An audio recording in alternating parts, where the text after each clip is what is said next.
Hi everyone, I'm Joe, and welcome to the Bit Barn. Today we're going to be talking about Laserdisc. This is not going to be a big technical or historical overview of Laserdisc. Technology Connections did that better than I ever could, so I would invite you to go check out his video if you're interested in Laserdisc as a format. Though I will touch on some technical things here and there. Mostly I'm just going to flip through some that I am particularly proud of, or just have a special significance to me, or the format. So let's just jump right into it. First one up is The Conversation. I got this in a lot of 20 discs that started my collection, and subsequently, this is the oldest disc that I have that still plays. The disc itself is nothing special, it's just a pan and scan with analog audio. The disc was pressed in 1981. The movie came out in 1974. But it's a great movie. Of course, written, produced, and directed by Francis Ford Coppola, and starring John Cazale in one of his 8 film roles. He's going to appear a little bit later in this video. Cazale didn't have a big career. He only made 8 movies, but they're all bangers. They're all good movies. Next one up is Jurassic Park. This disc itself is nothing special. It's just the letterboxed edition from MCA Universal. But Jurassic Park is very special to me. I saw Jurassic Park in 1993 in what was alleged to be the first DTS theater in the Southeast. Jurassic Park was also the first Laserdisc I ever saw. It was being played on a Pioneer demo setup at Robert's Furniture in Marietta. And I actually, they had the Pioneer rear projection TV as well as surround sound. I actually went up to the player, pressed eject so I could see the big optical disc. Comes with this nice little insert with other Spielberg movies. Note the 2 editions of Jurassic Park, the one that I have, and then the CAV box set. Just a quick primer on CLV versus CAV. CLV is 1 hour per side. CAV is 30 minutes per side. CLV is stored like traditional video, like it would be on videotape. CAV, the video is stored as individual frames, so you can do trick play features like incremental fast forward and rewind. You can step through the film frame by frame. What you'll often see, especially with bigger releases or bigger movies, is the first 2 sides will be CLV, and then the last side will be CAV for the climax of the movie. So you can step through it frame by frame. As for the movie itself, well, it's Jurassic Park. I mean, what can you say about Jurassic Park that hasn't already been said? It's a great movie with the wonderful dinosaur CGI that still holds up today. Next one's my first and so far only Japanese disc. This is Empire Records. Movie's kind of ridiculous in a 90s way, but has a great soundtrack. There's a US release with AC3. But it's non-rotter, so we're not going to get that. We got the Japanese version instead, which was actually a gift from a friend. Pretty bog standard, CLV, Dolby Surround.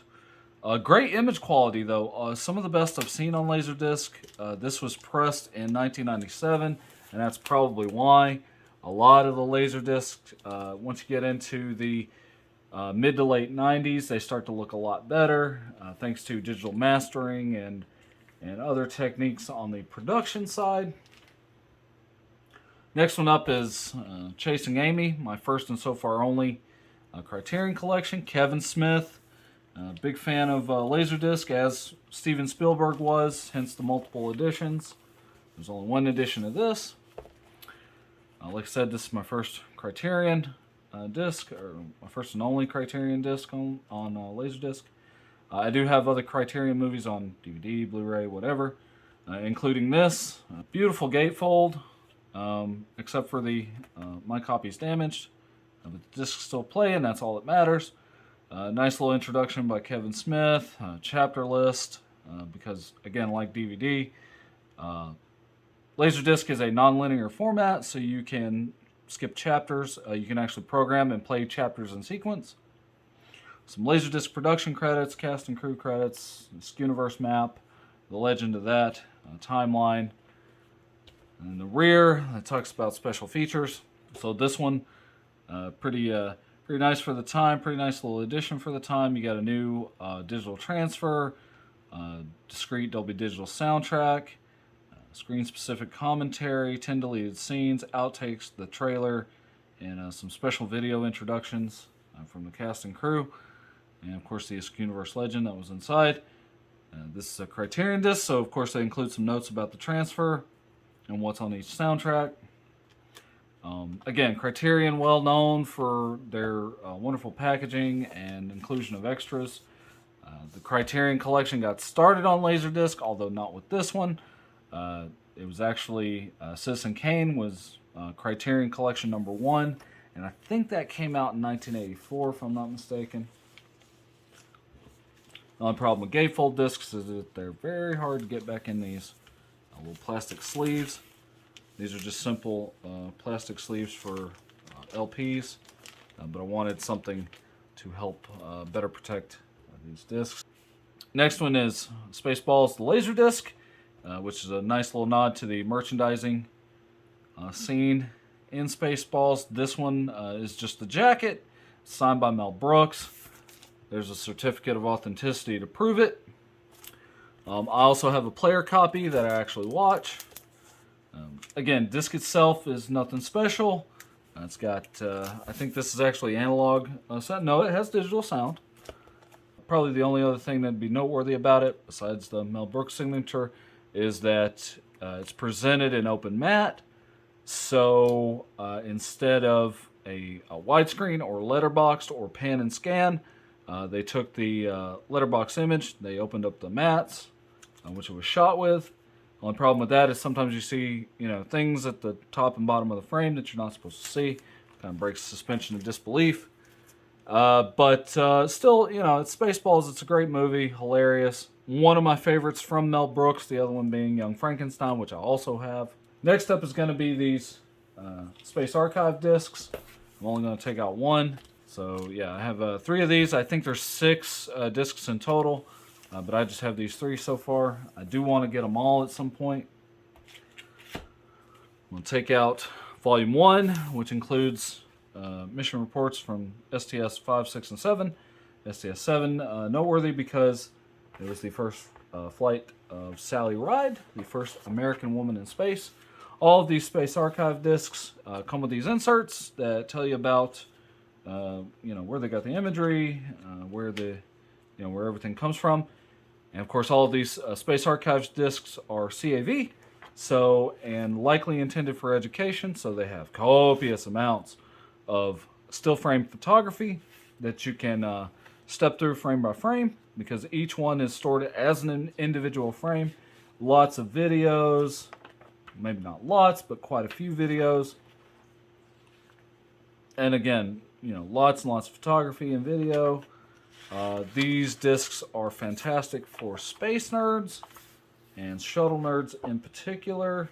Also included, because this one was sealed, is this mailer that talks about pairing video disc technology with a personal computer. Personal computers of the day: Apple, so Apple II, IBM PC, PET, Radio Shack, Atari, and Texas Instruments computers. This is actually a mailer for the video disc interface, which allowed you to connect a computer to a Laserdisc player, and you could use software, maybe even like a database that has all the references for the images and a video as well. Apple II, there's actually a direct where you can just mail it in and get an Apple II interface directly back. Apple II probably singled out because it was extremely common in computer labs and schools across America. So kind of an interesting little piece of ephemera. You have to realize that this time there was no World Wide Web. There was no, this was before multimedia CD-ROM. So really this was the only way you could get like computer controlled high resolution images. The combination of the two, very, very popular in schools and libraries. Some libraries today even still have Laserdiscs in their collection. Always love the little inserts that come with some of these discs. All right, and again, another Space Archive disc, except this one's about Apollo 17. And of course, it has still frame photos and videos. Just a really great collection. These Space Archive discs. Again, there's another one. This one happens to be primarily about Solar Max and the repair of Solar Max on STS-41C. Also includes some stuff with the MMU test flight on STS-41B from Bruce McCandless II. Really, I have this because of the Solar Max repair content. I think of Solar Max as kind of a unsung and unnoticed mission. I really consider it to be the first time that Shuttle and EVA coalesced. Shuttle EVA would go on to save Hubble, build the ISS, among other noteworthy things, but it really all started here. This was really the proving ground for Shuttle EVA. What can you do outside of the spacecraft? What can you do outside of the spacecraft involving the space shuttle itself? Lots of EVA involved in Solar Max for various reasons. The mission really doesn't get the kind of attention that it deserves, so excuse me for that little rant there, but it's true. People say that the shuttle didn't never do anything. It did that, and that was pretty cool, if I do say so myself. More space nerdery. These IMAX discs, Hail Columbia and The Dream is Alive. These are classics for space nerds. Hail Columbia, of course, about the first flight of the space shuttle, STS-1.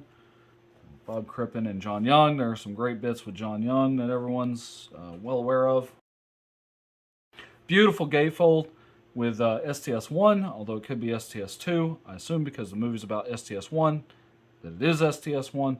These IMAX discs are really benchmarks for Laserdisc. Beautiful image quality, great stereo surround sound. It sounds like the shuttle is taking off in your living room. These gatefolds are a pain in the ass to get in and out of the plastic, which really sucks for me because this is the 4th time I've shot this. And then you got The Dream is Alive, narrated by Walter Cronkite. There's some Solar Max stuff in here too. There's a nice little picture of Michael Lane, well known to all space hipsters. These were pressed by DADC USA, which means they could potentially rot at some point. These were sealed, although that doesn't necessarily mean anything.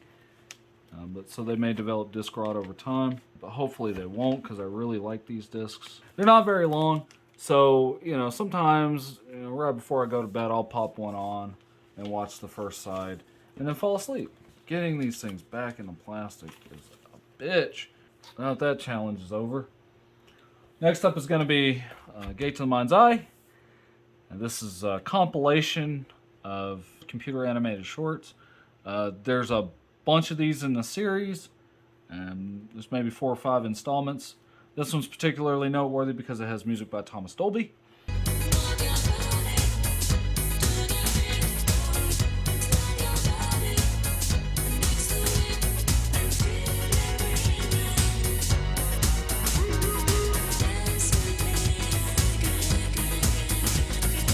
And it has a little bit more of a narrative, so it's really more like a computer animated music video. This is my first and so far only DTS disc, because I thought I was going to be a smartass and say, well, I don't need a player with Dolby Digital. I can just collect DTS discs. Wrong. DTS discs are not cheap. Most of them range between $50 and $150. Some are a lot more. All of them are late pressings, so there weren't as many pressed, and there weren't as many sold. So these are not really rare, but somewhat uncommon. This is the only place you can listen to the DTS soundtrack. The DVD has stereo PCM, and because it's an early DVD, pretty crummy video quality. This looks fantastic. There are some great animated shorts here. Many of them can only be found now in Gate to the Mind's Eye, although I'm sure that they exist on master tapes somewhere. There's an Amiga connection here because some of these shorts were animated on an Amiga. There's a Laserdisc connection. The segment New Vogue has excerpts from Laser Broadway, which was created as a promotion for Laser Karaoke by Pioneer. So that's a pretty nice little thing. Next up is Ferngully, The Last Rainforest. Turned a lot of 90s kids into environmentalists. Can't you feel its pain? This is a CAV disc. Animation on Laserdisc was very popular. A lot of these animation discs are very desirable. This one has digital sound and widescreen presentation. It's on 3 sides and 2 discs. Really nice disc by Fox. Fox usually put out pretty good laser discs. I'm sure there are some stinkers in there, but they really did a good job. Many of their discs were mastered with THX. This one is not, but again, great movie, great laser disc, and of course, starring the late Robin Williams as Batty Coda. We all enjoyed the Batty rap, Toys in the Attic, and all that. So the next one up is going to be Grim Prairie Tales. These are extremely hard to come by. This was one of the reasons I got into Laserdisc, although picking up a box of 20 at a flea market certainly didn't hurt. This movie is unavailable anywhere except for VHS and Laserdisc. I also have the VHS. It's unavailable in its original aspect ratio anywhere. Might as well not even exist, although I'm sure it does somewhere. Unfortunately, the videotape and the Laserdisc are only in 4:3 pan and scan, which is really sad. We'd really like to see a remastered widescreen version of this, but because of various issues, that's probably never going to happen. Disc itself is nothing special, but the movie's kind of fun. Has a 5.3 on IMDb. My dad got me into this movie because he taped it off of HBO years ago. James Earl Jones, Brad Dourif, sitting around a campfire telling scary stories. It's a little more involved and insane than that. Definitely a good watch on Halloween. Horror is a very big and popular genre on Laserdisc. Lots of horror collectors love Laserdisc. Next up is the Deer Hunter, letterbox, digital sound. This came in that lot of 20 Laserdiscs I just talked about. Really, it's just this is my most damaged copy or most damaged disc that still plays. That's why it's in here. Mostly, it's just the jacket that's fucked up. The discs play fine. There are 2 discs and 4 sides, which means if you have a single side player, you not only have to flip the disc, you have to change a disc and then flip another disc. If you don't have a both side player, you're gonna have a bad time, or maybe not. Maybe you like the ritual of flipping the discs over and changing sides and changing discs, like I do because I'm a masochist. Great movie. You know, Deer Hunter, Michael Cimino, Bobby De Niro, Chris Walken, Meryl Streep. Again, just a really nice movie. I'm shocked that it still plays, but it does. I've watched it all the way through on my both side player, of course. I have 2 Laserdisc players. One's a Pioneer Elite CLD 52, which is really a D501, and a CLD 3030. The CLD 3030 is single-sided. Definitely wouldn't watch this in the 3030. Next up is Bound. I put this in here as an excuse to talk about it. I just wanted to own it because it's a great movie. I mean, I do have it on other formats, but Laserdisc is my thing here. Wonderful movie, made by the Wachowskis before they made The Matrix. And there are some stylistic flourishes in here that will definitely put you in the mind of Matrix. Lots of Matrix connections. Of course, Joey Pants is in this. Don Davis did the music. Bill Pope was director of photography. You know, all things it has in common with The Matrix. I like the blurbs from the reviewers on the back. Sexy, gutsy, erotic, twisted, sleek, and flashy. All things you could probably say about The Matrix as well. Yeah, this one has a Dolby Digital soundtrack and is the unrated version. Next up is The Abyss. Jim Cameron, another big fan of Laserdisc. Always went all out on his collections. This is really when we're starting to get into the era of the special edition, special collection, collector's edition. widescreen special what the fuck ever. The Abyss has this beautiful insert with cast and crew cast photos. And restoration notes from Jim Cameron himself. A big essay on the restoration of the film. Chapter lists. This one's a 2-disc 4-sider. And I think there's an additional disc in here too. This is my first and so far only box set. There are many like it, but this one is mine.